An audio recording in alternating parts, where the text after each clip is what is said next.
Shalom, shalom, boa tarde. Hoje é dia 23 de Shevat do ano 5783. Estamos no dia 14 de fevereiro do ano de 2023. É a tarde com a Torá, trazendo a paraxá da semana, a paraxá semanal, mais a sua leitura diária, com as suas lições diárias. O estudo da Torá, que é o fundamento de todas as coisas. O mundo existe porque a Torá existe. Nós existimos porque a Torá é presente. Então, nós estamos aí no quarto dia da semana, a chamada quarta-feira. É o quarto dia para o Shabat. Então, hoje nós temos a nossa quarta leitura, ok? Então, hoje nós vamos falar aí um pouquinho sobre o seminário, né? Falando Hoje é o terceiro dia da semana, eu já avancei um dia aí, a Edna está me chamando ali, ó. É o terceiro dia, não é o quarto. Então hoje é o terceiro dia da semana, né? A terça-feira, né? Que é o dia 23 de Shevat do ano 5783 e é o dia 14 de fevereiro, terceiro dia. Então é a nossa terceira leitura hoje da nossa paraxá, com os ensinamentos que nós temos aí. Vamos novamente, né, recordar aí que está chegando o sétimo seminário Benei Noach, né? O Salmo 119, na nossa continuidade. Hoje nós estamos na sétima estrofe do Salmo 119, que foi dividido em 22 estrofes, correspondendo exatamente às letras do alfabeto hebraico, né? E as mensagens do nosso Rash, do nosso Rebbe, dos demais sábios do nosso povo, sobre as lições de Mishpatim, que significa estatutos, preceitos, leis, normas, regras, né? Como queira, né? Mas Mishpatim são exatamente os preceitos de Hashem, para que a sociedade tenha realmente uma forma ética, moral e espiritual devidamente adequada, no sentido do respeito mútuo, o respeito à propriedade, o respeito à vida, o respeito aos animais, à própria natureza, né? Então são preceitos para fazer com que tenhamos dias melhores, né? Então nós vamos para o nosso Salmo 119, né? Estamos na sétima estrofe, que corresponde à letra Zain,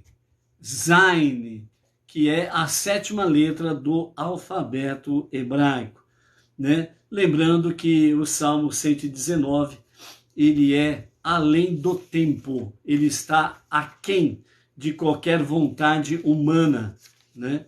O Salmo 119 traz para nós sempre, né, uma mensagem de uma vida fiel e autêntica, de acordo com a Torá, a revelação do coração de Deus, a vontade divina.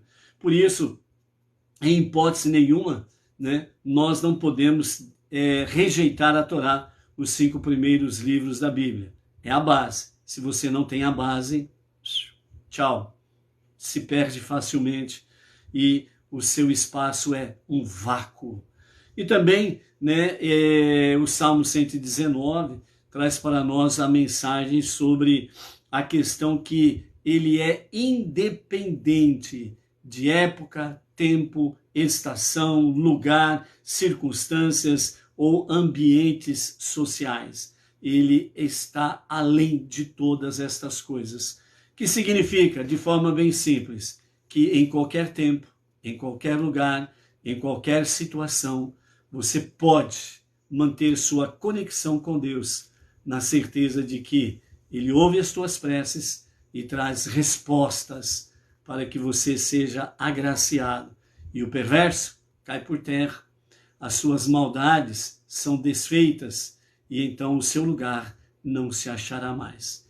Então, para o nosso Brasil e o nosso povo brasileiro, o nosso irmão brasileiro, a prece de hoje, Zain, sétima estrofe do Salmo 119, que assim diz: Lembra-te da palavra que deste a teu servo, pois através dela me transmitiste esperança. Ela é o meu conforto em meio à aflição, pois tua promessa preserva minha vida. Arrogantes zombaram cruelmente de mim, contudo, não me desviei da tua Torá. Lembrei teus julgamentos desde tempos passados, e com isso me senti confortado. A justiça e a equidade de Hashem. Indignação de mim se apodera à vista dos ímpios, que renegam os teus preceitos. Teus estatutos têm sido a inspiração de meus cânticos, por onde quer que eu peregrine.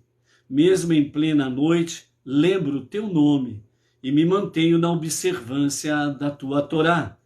Esta alegria é minha porção, por cumprir sempre os teus preceitos. Amém, vem amém. Que estas bênçãos sejam sobre o Brasil, o povo brasileiro, ok? E que o perverso caia por terra com a sua maldade e que uma boa parte da população brasileira volte a olhar para o céu, de onde vem a verdadeira salvação e redenção. Somente Deus é que tem essa palavra firme e irrevogável, ok? E é por isso que quando o salmista diz, esta alegria é minha porção por cumprir sempre os teus preceitos, isso significa que quanto mais estamos conectados com Deus através da Torá, mais e mais somos, sim, de fato, mais do que vencedores, ok? Baruch Hashem. Amados, então nós estamos chegando aí à época do nosso 7º seminário Benei Noach, né? Temos aí a foto dos nossos rabinos, o nosso Rebbe Menachem Mendel, que é a figura maior, né? E do lado direito meu está o rabino Dor Leon, na sequência vem o Rabi Amiram, que vem diretamente de Israel para fazer várias palestras durante o seminário. Em seguida está o nosso Rav Yaakov Gerenstadt, que é a liderança do movimento Benei Noach no Brasil e algumas comunidades internacionais. E logo em seguida está o nosso Rav Shimon Brand, né, para o 7º seminário, né? Então, no domingo, teremos aí, né, a abertura oficial do seminário, né? Então, por isso, nós temos aí o domingo oficialmente, né, o início a partir das 9h45, né, onde teremos aí a primeira palestra do seminário com o Rav Amiram Mouyal, né, que vem diretamente de Israel para fazer palestras neste seminário, ok? Nessa primeira palestra ele estará falando sobre segredo da alegria e do riso, né? Depois, na sequência, nós teremos o Rav Yaakov Gerenstadt, né, falando sobre as leis Benei Noach e bênçãos alimentares, né? Depois do almoço, né? Aliás, às 12h30, antes do almoço, nós teremos a foto oficial do 7º seminário. É aquele momento que o povo todo se reúne, faz uma foto oficial, né, do 7º seminário, que vai aí permear até o próximo ano, onde acontecerá o 8º seminário, ok? Aí vem o almoço, depois do almoço teremos a primeira palestra, né, com o Rav Dor Leon Atar, que vai nos falar o que responder para um herege, né? Então, muitas vezes você é questionado aí fora, aí por isso, por aquilo, patati patatá, né? Tem aí um certo grupo de pessoas, né, que andam falando aí pelos cotovelos, né, porque é dor de cotovelo, né, sobre, dizendo, né, a farsa Benei Noach, né? São as oposições, né, são os opositores, né? Para começo de conversa, nem rabino porque se fosse um rabino falando, seria uma outra história, né? Mas não é nem rabino, é um aventureiro, por aí afora vai, né? Falando querendo ensinar sobre farsa dos Benei Noach, né? Então é aquele negócio, a gente nunca pode esquecer o seguinte, sempre existiu o bem e sempre existiu a oposição ao bem. que é exatamente o mal. Então aí falo pelo cotovelo, baba em cima daquilo que não conhece, né? Depois das 16 horas, nós teremos aí um novo encontro com o nosso rabino Amiram Mouyal, né? E à noite nós teremos aí o depoimento do Francisco Saturnino, que vai falar sobre a sua trajetória até chegar no monoteísmo com fundamento judaico e orientação rabínica. E a partir desse momento, né, temos aí também à noite um jantar festivo. Teremos a participação da banda Benei Noach Brasil, que estará ali enriquecendo o evento com várias e várias canções hebraicas, né, para o momento preciso, para o momento precioso do encontro.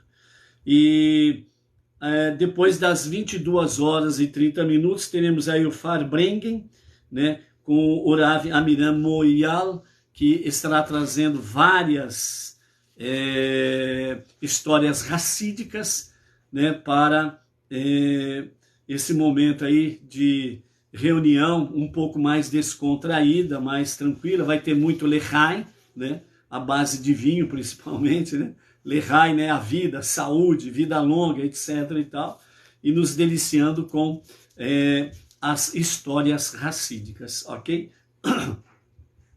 A programação de segunda e terça-feira nós estaremos falando amanhã, ok? Baruch Hashem. Não pode dar todo o almoço, toda a alimentação de uma vez só, porque é perigoso ter uma indigestão. Amanhã a gente fala sobre a programação da quarta-feira, ok? Baruch Hashem. Hoje, na nossa terceira aliá, nós temos aí, a partir do capítulo 22 de Shemot, nomes, conhecido popularmente como Êxodo. Desculpa aí, gente. E a partir do capítulo 22, verso 4 até o versículo 26, é onde nós temos aí sobre a nossa terceira aliá, ok? O que nós queremos focar no dia de hoje são precisamente sobre os 4 guardiões, que nos fala aqui do versículo 6, né, até o versículo 14, que nos fala sobre os 4 guardiões e os 4 tipos de abusos, né, que nós comentamos ontem e falamos sobre essa questão aqui de comentarmos, né? E se sobrar um tempinho aí, nós vamos falar sobre 8 fatos que você deveria saber sobre o Monte Sinai, né? São 8 fatos muito interessantes que também nos traz muita reflexão positiva para a gente poder nos fortalecer na nossa jornada aí, ok? Então os 4 guardiões, né, que estão registrados aí no capítulo 22 de Shemot, Êxodo, do verso 6 até o verso 14, né, são a respeito aí fala de uma forma geral os quatro guardiões, né? Então, a primeira coisa que nós temos aqui são o título desses 4 guardiões. O primeiro é o guardião não remunerado, o segundo, o que pega emprestado, o terceiro é o locatário e o quarto é o remunerado. Então, vamos ver o que nos fala aqui, né, segundo os ensinamentos racídicos, né, sobre esses 4 guardiões. Então, o primeiro guardião não remunerado, ele representa o indivíduo que sente que ele só foi criado para servir a Deus. Ele vê sua vida e suas posses como propriedade divina, que foram colocados em sua confiança, e ele não sente que Deus lhe deve qualquer coisa para compensar os seus esforços, né? Então vejam bem que esse primeiro guardião não remunerado é realmente uma visão fantástica dessa pessoa, né? Então, todo aquele que se enquadra dentro desse primeiro grupo chamado guardião não remunerado, então é exatamente isso. Ele reconhece que tudo que ele tem não é dele, é de Deus. E está a serviço de Deus. Então, por isso, é o tipo de pessoa, é o tipo de guardião que o que mais ele se preocupa é realmente estar aplicando a sua vida e os seus bens no serviço divino. Então aí ele sempre vai estar fazendo as suas preces diárias, sempre levando, né, uma boa palavra sobre as atividades Beneinor, né? Nós estamos focando dentro da visão Beneinor, e dentro desse sentido, ele sempre vai estar o quê? Ele sempre vai estar aplicando com a sua tzedakah, ofertas, dízimos, doações, né?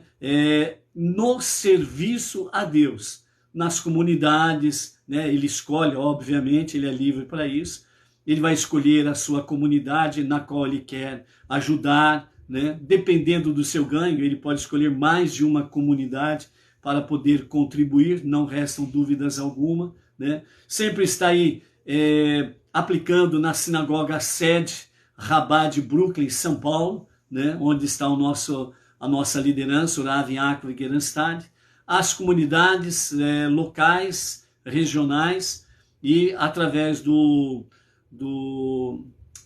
projeto Faratistá, que em setembro passado o nosso Rav Yaakov lançou, onde focou sobre 9 comunidades, transformando-as em sinagoga Benei Noach regional, né? Então, em vários lugares do país, do Brasil. Entre elas, né, a nossa comunidade Benei Noach Bauru e região, fomos agraciados por esse projeto, né?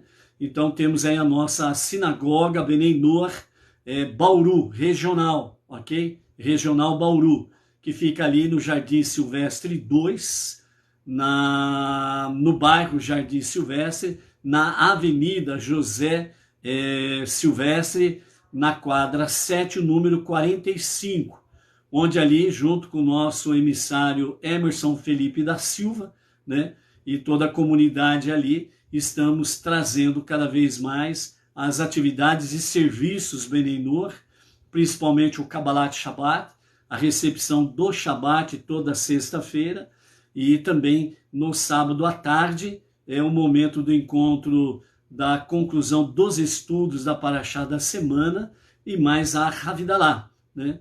Então, inclusive, né, amados, já queremos deixar aqui, ó, você pode pesquisar no Google, né? Sinagoga Benei Noach, regional Bauru. Você pesquisando aí no Google, você vai encontrar a sinagoga Benei Noach, regional Bauru, pelo próprio Google, ok? E aí, né, nós nos colocamos à disposição de todas as comunidades e sinagogas Benei Noach regionais, né, que queiram ter o seu contato através do Google, né? O meu genro, ele trabalha nesse campo, né, devidamente habilitado pelo próprio Google, e traz e pode fazer esse cadastro, né, das comunidades, das sinagogas Benei Noach regionais, e aí as pessoas podem encontrar você através do Google, né?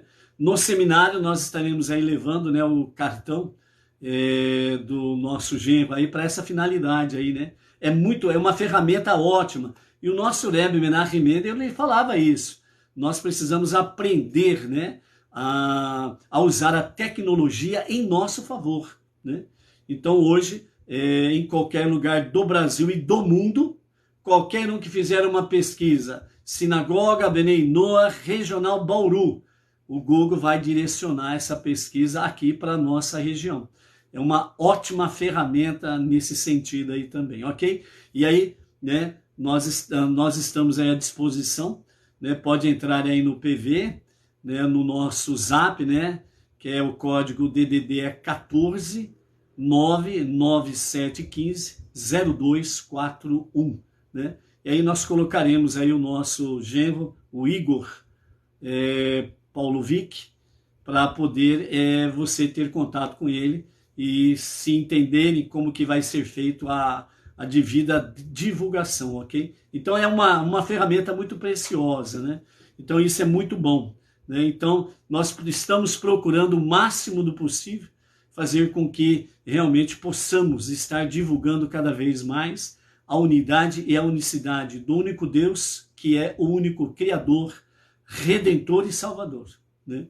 Então isso é muito bom e é muito precioso, né? Então, à medida que nós podemos aí estarmos agindo dentro dessa forma, deste primeiro quadro de guardião não remunerado, então nós estamos aí fazendo essa questão aí, ok? Então, focar dentro dessa realidade. Então, podermos realmente ter esse verdadeiro sentimento do primeiro grupo de guardião não remunerado. Tudo que eu tenho, tudo que eu possuo, pertence a Deus e é para o serviço de Deus.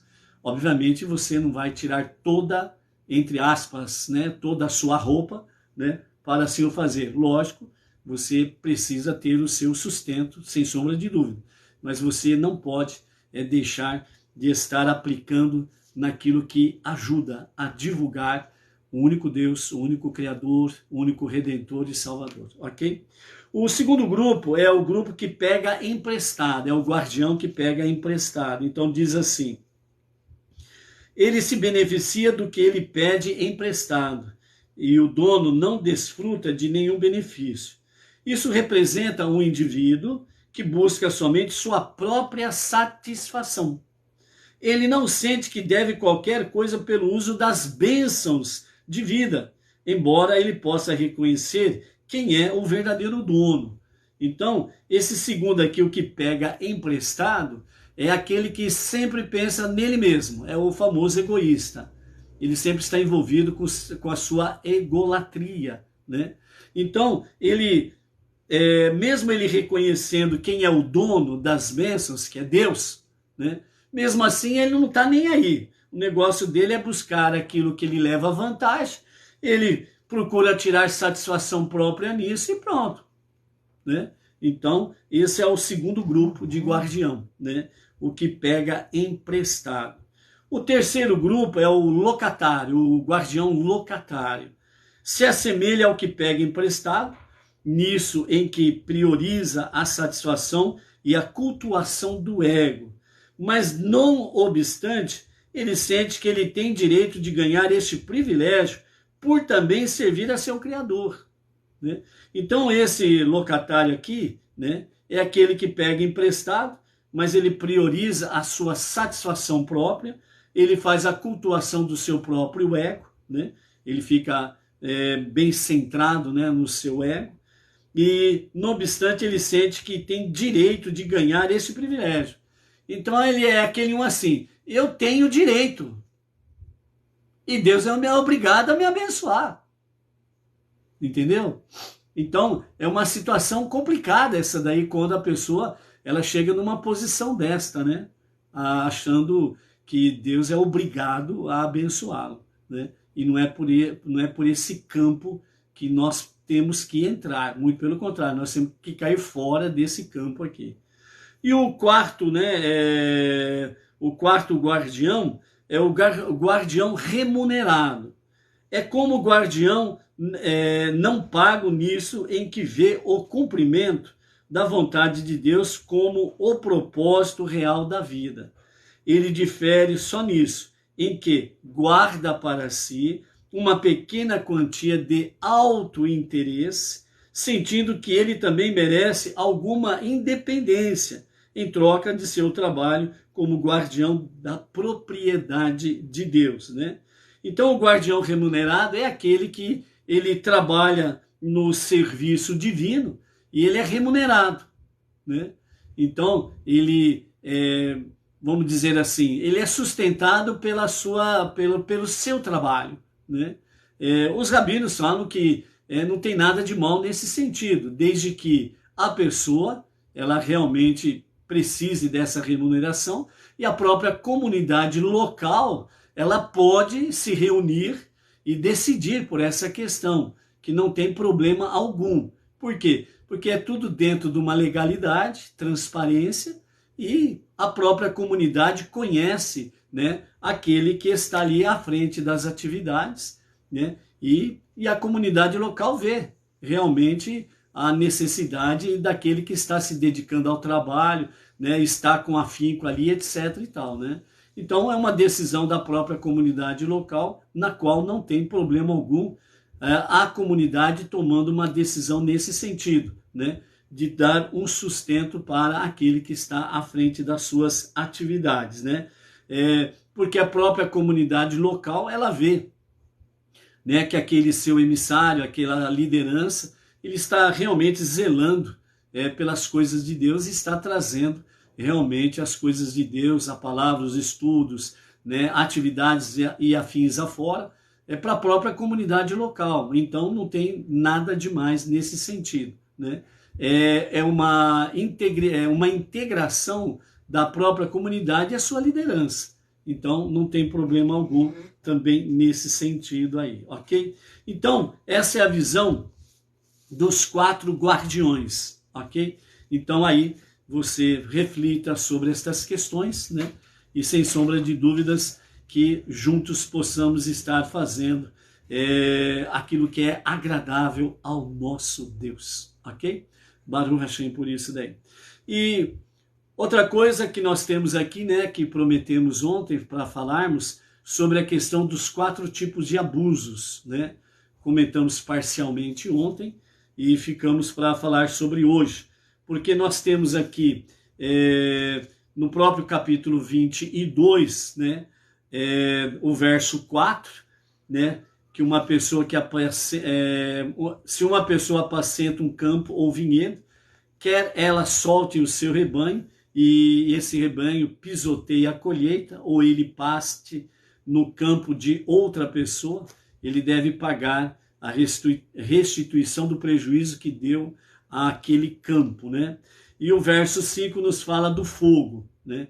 Então, se o fogo sai do controle e espalha através de espinhos e destrói o grão empilhado ou na messe, ou chamuscou um campo já arado, aquele que iniciou o fogo deve pagar restituindo, né, os danos causados à propriedade alheia e ao seu proprietário, ok? Então ontem nós vimos no capítulo 21, né, dos versos 28 até os versos 36, nós vimos aí exatamente sobre a questão dos 2 primeiros abusos, que é o boi e o poço. E hoje nós temos aqui no capítulo 22, verso 4, que é o destruidor, né, que pisoteia o campo. E o quarto abuso, que é o fogo, que sai do controle e sai queimando tudo e que tem pela frente, né? Então, os nossos mestres trazem para nós, né, nessa reflexão, né, em que o rabino Simon Jacobson, né, ele traz para nós essa reflexão dentro desse aspecto aqui. Então, o ensinamento Chabad, fundamentado no Hassidismo, né? Então nos fala o primeiro grupo, que é agressão ativa indiscriminada, que é o boi, né? Ou seja, o boi, ele sai dando chifrada e pisoteando todo mundo que tem pela frente. Então é uma agressão ativa indiscriminada. Então vamos ver o que significa isso dentro do ensinamento para a vida humana. Comportamento egoísta, no qual uma pessoa vai atropelando tudo em seu caminho, pensando somente em si mesmo. Insensível ao fato de que pode estar ofendendo outros no processo, né? Então, no início dessa reflexão, né, agressão ativa indiscriminada representada pelo boi, certo? Então, aquele tipo de pessoa que diz assim, ó, eu só falo a verdade, doa a quem doer, ponto. É uma agressão ativa indiscriminada. Ah, então quer dizer que não pode falar a verdade? Sim, obviamente. Você não pode deixar de falar a verdade. Mas a questão é, como você fala essa verdade? Você fala com agressividade? Você fala com raiva? Você fala porque você gosta de machucar as pessoas? Você fala a verdade porque você sabe que a outra pessoa ou outras pessoas não tem como rebater, porque afinal de contas é verdade, mas você gosta de fazer os outros sofrer, entre aspas, com a tua verdade? Então aí você está numa agressão ativa indiscriminada. Mesmo falando a verdade, você está errado. porque você está falando com ódio, com raiva, com bronca. Porque você está menosprezando as pessoas. É totalmente diferente de falar a verdade com amor, com respeito. Falar a verdade honrando a Deus e respeitando o próximo. É totalmente diferente. Então, por isso, como um animal na floresta, continua servindo a si mesmo sem considerar os limites e necessidades dos outros. Ou seja, qual é a ação do animal na floresta, um animal selvagem na floresta? Ele só pensa nele. Ele só pensa em saciar a sua fome. Ele só pensa em satisfazer a si mesmo. Você é semelhante a um animal da floresta? As escolhas são feitas basicamente pelas suas próprias necessidades emocionais, incluindo a tendência para seguir cegamente e indiscriminadamente seus próprios rumos e os seus próprios desejos. Esse primeiro grupo de abusos chama-se agressão ativa indiscriminada, representada pelo boi. Você, entre aspas, você está sendo um boi bravo, um boi selvagem? Reflita. Segundo abuso, negligência é uma agressão passiva que ela é representada pelo poço, né? Então, o boi, nós vimos aí no capítulo 21, versos 28 a 32, o poço no mesmo capítulo 21, versos 33 e 34, ok? Então, em contraste à agressão ativa, né? O abuso também pode vir na forma de passividade. Um genitor, um exemplo, um genitor que permanece em silêncio enquanto outro genitor está machucando o filho deles e é um cúmplice do crime. Abuso nem sempre significa que o abusador fez um ato. É aquele que ativamente comete um ato de abuso. Pode também se manifestar na falta de ação, o omisso. Aquele que fala, não é comigo, o resto que se dane. É aquele que fica em cima do muro. É aquele que fica dentro da bolha. É aquele que não quer se envolver com nada e com ninguém. É realmente parte do segundo grupo. Negligência, agressão passiva, que é representada pelo pulso. Ok? Então, é aquela questão ali. Como o dano passivo causado pela negligência de deixar o poço descoberto, o poço sem a tampa, né? Permitindo que possa ocorrer um dano a um transeunte, né? Inadvertidamente inocente.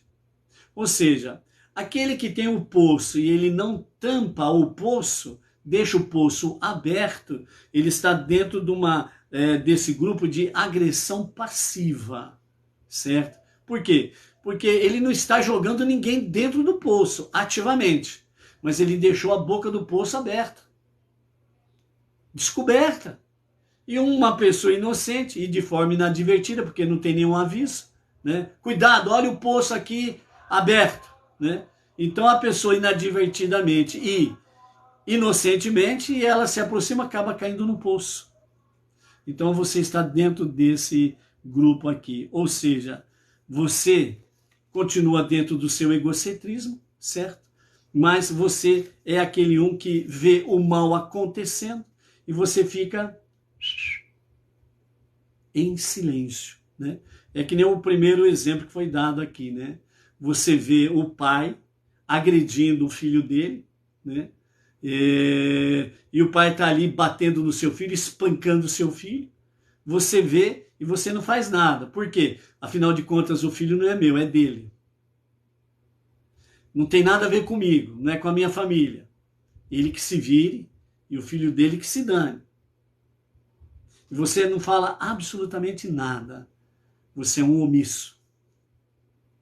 Você se acovarda diante de situações. Você fica em cima do muro. Você olha para os dois lados, que os dois lados se estrumbiquem, ou bem ou mal, eles que se danem. Eu estou em cima do muro. eu estou na minha bolha, etc e tal, entendeu? Então essa é a questão. O amor ao próximo, como diz Levítico lá 19, 18, né? É realmente para ser aplicado. Não é que você vai entrar ali e vai agredir o pai que está agredindo o filho, mas você vai ali e vai advertir o pai. Né? É a mesma questão, né? Você vê que realmente aí o marido está agredindo, espancando a esposa, você não vê nada, escuta os gritos de socorro, etc e tal, você não faz nada. Aí daqui a pouco chega uma viatura lá da polícia, o cara acabou matando a esposa lá. E aí como que você vai se sentir? Entendeu? Então, quando nós agimos dentro da Torá, não podemos agir com agressividade, com ódio, com raiva ou qualquer coisa semelhante. Nós temos que ir, assim como disse David, ao famoso Golias. Você vem contra mim com espadas, lanças e etc. Mas eu vou a ti em nome do nosso Deus, Adonai Tsevaot, o Senhor dos Exércitos. Então, quando nós agimos dentro da palavra, você nunca está sozinho. É aquilo que vimos aí nas lições anteriores, na Parashabô, que significa venha, quando Deus falou para Moshe, venha ao faraó. Você não está sozinho, eu estou com você. Eu já estou aqui esperando você no palácio do faraó. Pode vir tranquilo. Está tudo sob controle. Entendeu? Então é isso que nós precisamos ter em mente, sem sombra de dúvidas. O terceiro grupo de abusos é o famoso destruidor, que é o capítulo 22 e o verso 4, né? Que fala sobre exatamente aquela pessoa que está apacentando, né, o seu rebanho num determinado lugar e ele deixa o seu gado, né, o seu rebanho adentrar no pasto do vizinho, rebenta com tudo, entra na plantação do vizinho, destrói tudo, e você não está nem aí. O importante é que o meu gado está comendo, está pastando. Então vamos ver o que nos fala aqui. O que significa então esse terceiro grupo, o destruidor? É a indulgência excessiva.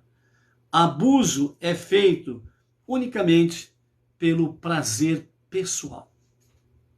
Todo abuso é para satisfazer o ego da pessoa. É para satisfazer os desejos pessoais do seu autor. As outras três formas de abuso que nós vimos aqui, né, que é o egoísmo, passividade e fúria, que nós vamos ver aqui a quarta, né, que é a questão do fogo. Então essas três formas de abuso, o egoísmo, que é o primeiro grupo, a passividade, o segundo grupo, e a fúria, que é o quarto grupo, que vamos ver na sequência, não são necessariamente motivadas pela gratificação pessoal do abusador, né? Então existem outros mecanismos que o incentivam aos seus abusos. Mas aqui, a indulgência excessiva, o destruidor, ela é por puro prazer pessoal. É a pessoa que gosta de ver as coisas dos outros destruídas. Olha a expressão que você vai ouvir agora, certamente, acredite que a maioria já ouviu. Bom, o fulano, alguém chega e fala assim, ô fulano, você viu o que aconteceu com o Beltrano? Rapaz, ele perdeu tudo que ele tinha. A resposta da pessoa ou das pessoas que estão dentro desse grupo destruidor, que é a indulgência excessiva, a resposta dele básica é esta. Ele pode até dar outras respostas, mas basicamente é isso. Ah, ele perdeu tudo? Antes ele do que eu. Antes ele perder tudo do que eu perder tudo. Outra expressãozinha que você vai lembrar muito bem disto. Alguém chega para você e diz assim, ô, você viu quem morreu? Não. Quem que morreu? Morreu fulano de tal. Ah, antes ele do que eu. É por puro prazer pessoal. É aquela satisfação pessoal. Ele perdeu tudo? Ah, que bacana. Antes ele perder tudo do que eu perder. Ah, fulano morreu? Melhor ele ter morrido do que eu ter morrido. Ainda estou vivo. Entendeu? Então esse terceiro grupo aqui é chamado o destruidor. É simplesmente aquele que comete abusos simplesmente pelo seu prazer pessoal. Ele sente prazer, ele sente alegria de ver os outros destruídos. Por isso que esse terceiro grupo é chamado destruidor. Misericórdia. Que Deus nos livre de qualquer um de nós, Beninoa, estarmos dentro desse campo. E o quarto grupo é o fogo.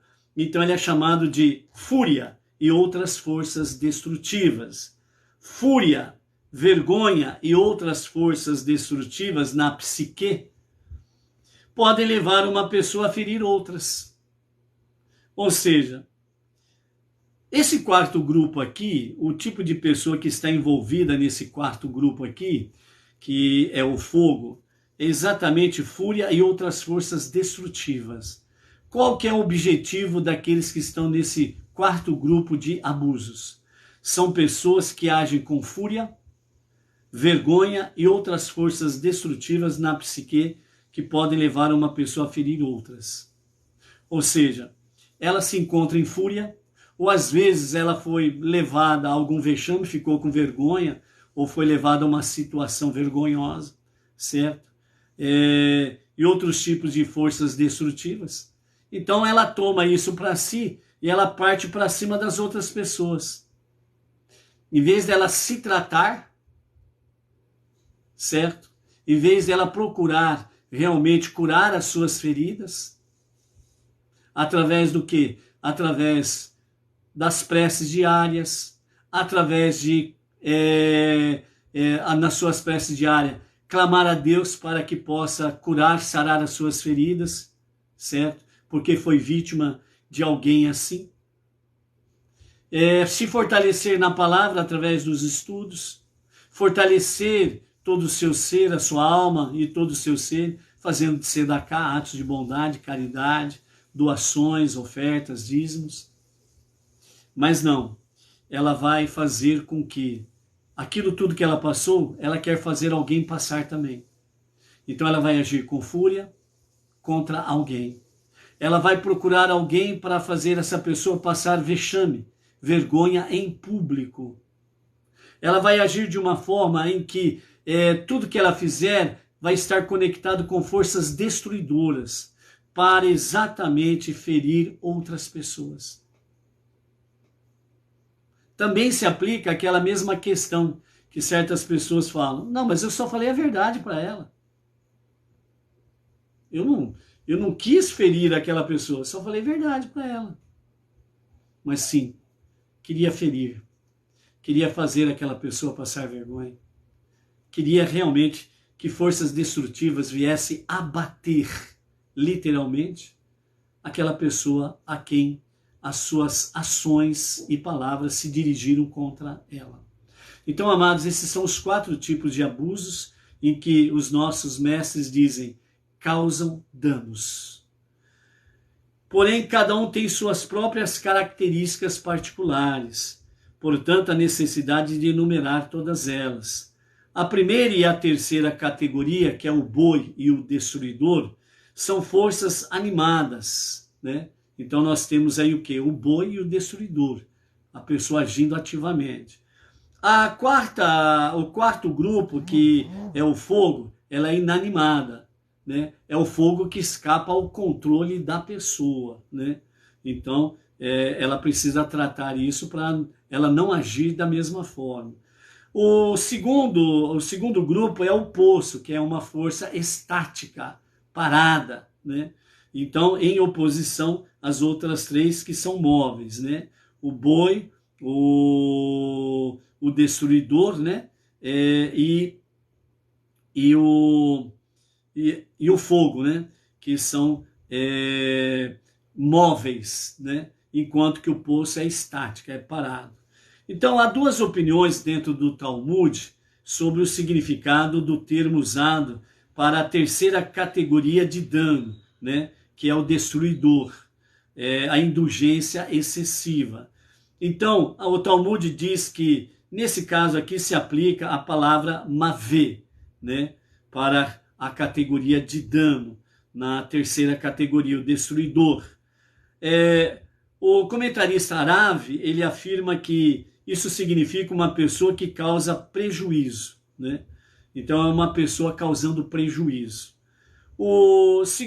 A segunda opinião do comentarista Shemuel significa um animal pastando, e então a categoria boi inclui estritamente um animal esmagador, né? Então, segundo essa opinião, as 4 categorias principais são apenas categorias de danos feitos pelas possessões de uma pessoa, faculdades, não pela própria pessoa. A própria pessoa abusiva, a fonte de toda a destruição, merece a sua própria classificação, né? Dentro dessa questão, indulgência excessiva, fúria e outras forças destrutivas, agressão ativa, negligência, agressão passiva, etc. e tal, né? Mas segundo ambas as opiniões, né, essa terceira categoria, né, o destruidor, é impulsionada pela autogratificação e assim é chamada de destruidora, sendo a pior forma de abuso. É a terceira, a indulgência excessiva.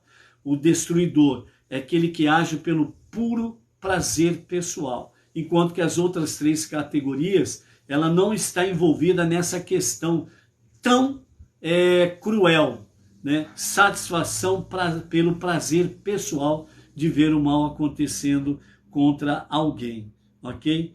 Então, por isso, é a pior forma de abuso, esta terceira, né? A primeira opinião a ver como prazer do coração, né? O coração dela fica feliz da vida de ver a destruição da pessoa alheia e dos seus bens. Prazer que consome a pessoa inteira, né? Então esse terceiro grupo, o destruidor, né? Indulgência excessiva, a pessoa envolve todo o seu corpo, todo o seu ser, né? Tudo nela fica feliz de ver a destruição alheia, que é a plena satisfação pelo prazer pessoal, né? Então envolve essa pessoa por inteira. Ela não deixa nenhum pedacinho de fora dessa questão. Ela entra, como diz o velho ditado, entra de corpo e alma. Ela cai de cabeça em realmente agir dessa forma destruidora. Enquanto a última opinião o classifica como o prazer do dente, que significa uma forma penetrante de abuso que obstrui a fala, né? Então, esse prazer do dente, qual que é o significado do prazer do dente? É aquela pessoa que range os dentes. Ela não fala. Que nem um animal selvagem. Então, ela cerra os dentes. Ela está em fúria para cometer atos de destruição para satisfazer o seu prazer pessoal, ok? Lembra daquele ditado, né? Uma pessoa com raiva, né? Aí a outra perto fala assim, tá mostrando os dentes para mim para quê? Eu não sou dentista, procure um dentista, entendeu? Ah, se eu puder, eu te pego. Então ela impede a fala, ela vai pela ação, entendeu? Cuidado com essa história aí, gente. Então, e dessa forma, né, a pessoa agindo assim, então ela impede automaticamente a transmissão divina para a sua vida, para mudar esse quadro, e ela poder deixar de ranger os dentes e poder falar o quê? Palavras de vida, palavras de Torá e de amor a Deus e ao próximo, ok? Então, amados, esses são realmente os 4 abusos que nós temos aí para refletir dentro desse aspecto aqui, ok? E para finalizarmos, né, vamos então falarmos aí sobre o 8 fatos, né, que você deveria saber sobre o Monte Sinai, né? Então diz assim os ensinamentos Chabad, né? Então, o primeiro fato foi o local onde Deus comunicou os 10 mandamentos, né? Deus desceu sobre a montanha e fez um pacto com o povo e deveriam seguir os seus caminhos e ele cuidaria deles. Nessa ocasião, os 10 mandamentos, né? Haseret Hadibrot, os 10 ditos, foram então comunicados ao povo judeu e através do povo judeu às nações. Então, nesse sentido aqui, a mensagem central é Deus falando. Se vocês guardarem e observarem os meus caminhos, eu cuidarei de vocês. Então é a mesma mensagem para nós. Segundo fato, a Torá inteira foi comunicada ali. Então, durante as 3 subidas, por assim dizer, né, de Moshe ao Monte Sinai, toda a Torá inteira foi comunicada ali no Monte Sinai. Então ali nós temos exatamente aquilo que os sábios chamam de Halachá le Moshe Missinai. Halachá le Moshe Missinai, que significa a lei foi dada a Moshe no Sinai. O terceiro fato, Moshe tinha visto a sarça ardente ali, né? Então, antes de Moshe começar a época, né, da sua tarefa de levar o povo para fora do Egito, ele viu um espinheiro que estava queimando, mas não era consumido pelo fogo. Falando de dentro do espinheiro, então Deus disse a Moshe, né, para libertar os escravos, o povo judeu do Egito, e levá-los ali, naquele monte, para servir a Deus sobre essa montanha, né? Então, é o terceiro fato. O quarto fato o quarto fato é, suas rochas estavam gravadas com espinhos, né? A palavra hebraica para espinheiro é siné, né? Siné, né? Que está etimologicamente ligada com Sinai, siné, Sinai. Na verdade, segundo o Rav Moshe de Narbonne, do século XIV, ele declarou: as pedras encontradas no Sinai têm a imagem do espinho, siné, sobre elas. É por isso que é chamado Sinai. Essa é uma imagem divina. Parti a rocha pela metade e encontrei a imagem do espinheiro do outro lado. Quebrei uma metade em pedaços e o espinheiro foi novamente encontrado dentro das 2 rochas, ou seja, as 2 tábuas, né? Ou seja, os preceitos de Hashem são realmente, né, gravados em nossos corações, né? O quinto fato era uma montanha humilde, ligada a uma associação com humildade e espinheiro, né? Que é como se diz, que é uma vegetação baixa, né? Não é uma vegetação que tem uma estatura alta. Segundo a tradição rabínica, relata que quando chegou a hora de Deus se revelar sobre uma montanha, as várias montanhas começaram ali a disputar a posição, cada uma alegando que seria melhor para Deus se revelar nesta montanha, porque eu sou a mais alta, eu sou mais esbelta, eu sou mais forte, outra já dizia outra coisa, e assim sucessivamente, né?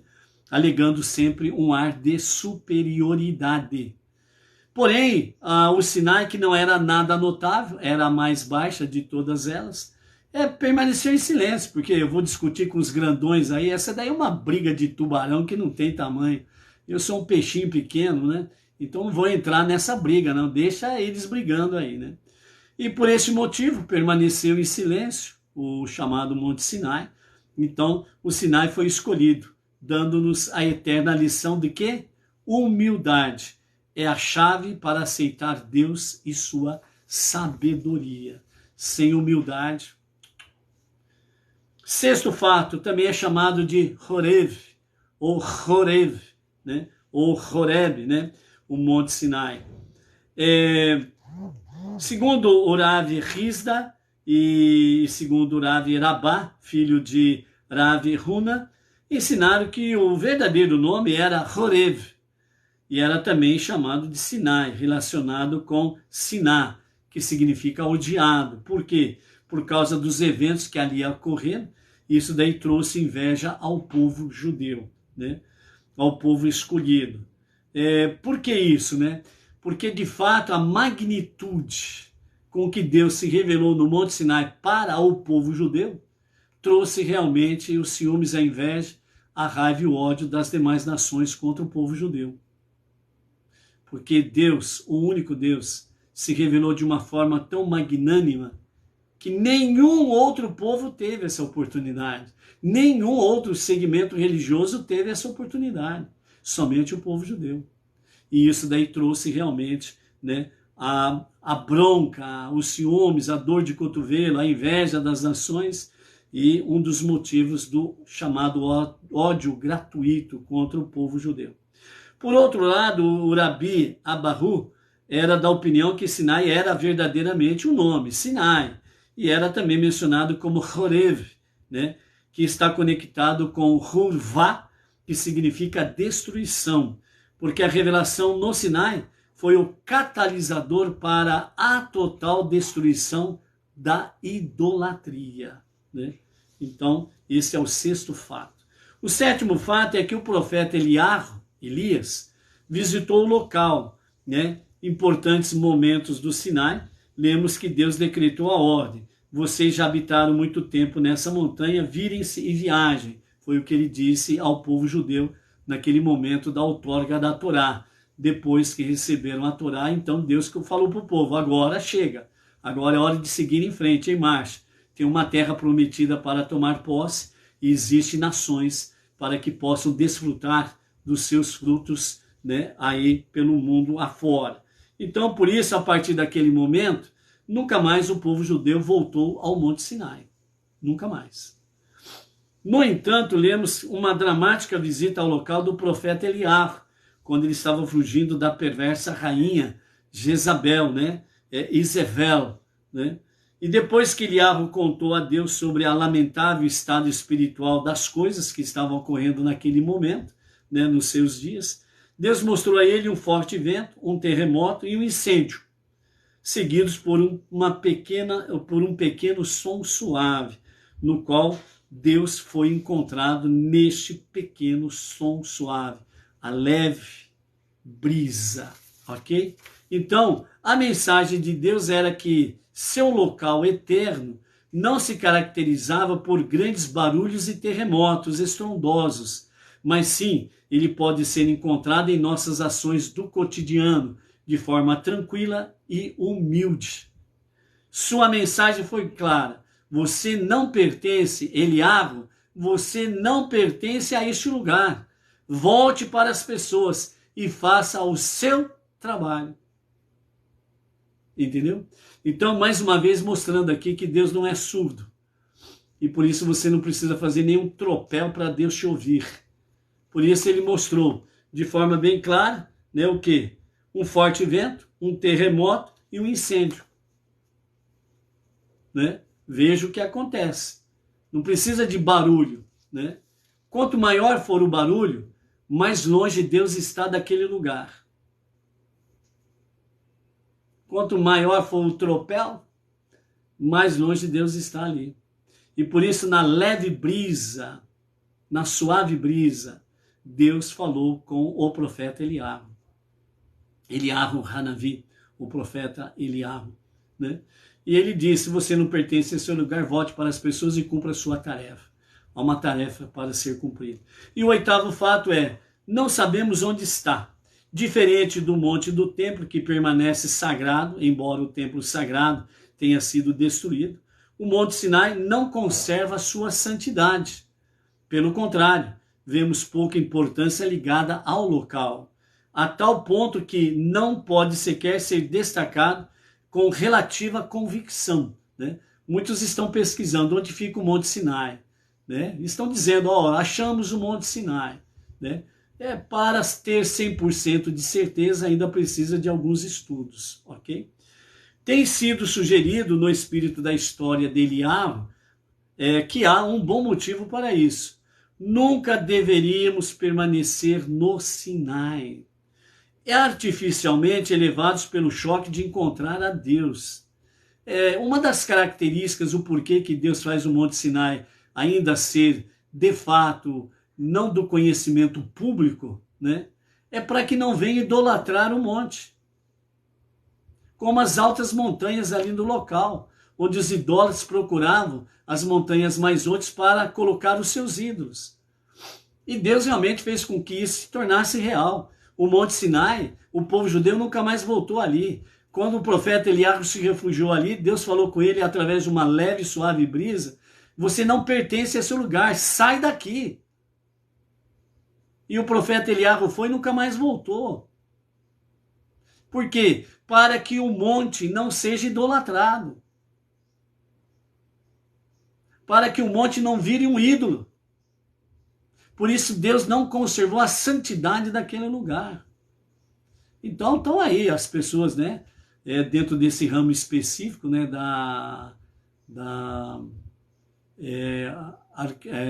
arqueologia, né? Arqueologia, estão procurando as coisas há muito e muito tempo, né? Recentemente aí parece que veio uma notícia aí, encontramos o Monte Sinai, né? Mas não aceite isso daí de mão beijada não, viu? Tem coisa aí, ok? E dessa forma, então, o objetivo de Deus é justamente impedir que chegue ao Monte Sinai para que as pessoas não venham idolatrar o monte. Observe isso. Então, dessa forma aí, né, o propósito do Sinai é tomar sua dramática energia espiritual e focá-la em nossas vidas no dia a dia, aqui e agora. Ou seja, qual é o propósito fundamental do Monte Sinai? Não é você voltar ao Monte Sinai, porque a santidade ela saiu junto com Deus daquele local, naquele momento, depois da outorga da Torá. Por isso o povo judeu foi embora e nunca mais voltou ali. O profeta Eliahu se refugiou ali no Monte Sinai, justamente para fugir da perseguição da rainha Jezabel. Mas Deus falou com ele, falou: você não pertence a esse lugar, sai, vai, volta para o meio das pessoas e cumpra a tua tarefa. Ou seja, a mensagem principal do Monte Sinai é: você recebeu a palavra divina, agora vá ao meio das pessoas. Leve o conhecimento do único Deus, Criador, Redentor e Salvador. Leve o monoteísmo com fundamento judaico às pessoas. E você estará cumprindo o propósito do Sinai. A revelação divina. Assim como ela não ficou somente com o povo judeu, mas através do povo judeu, as nações conheceram o único Deus. E através disso, nós, Benenor, que estamos no monoteísmo com fundamento judaico e orientação rabínica, nós precisamos rapidamente cumprirmos com mais afinco ainda essa realidade entre as nações, trazendo a unidade e a unicidade do único Deus. Ombro a ombro com o povo judeu, cumprindo a nossa tarefa suprema, transformar este mundo para ser a moradia de Deus, para que Mashiach, o justo e verdadeiro Mashiach, se revele rapidamente em nossos dias, a qualquer momento e a qualquer momento mesmo. Amém, vem amém, para a redenção final. Amanhã estaremos de volta. Shalom, shalom. Até lá. Cumpra a mensagem central do Monte Sinai. Shalom, shalom.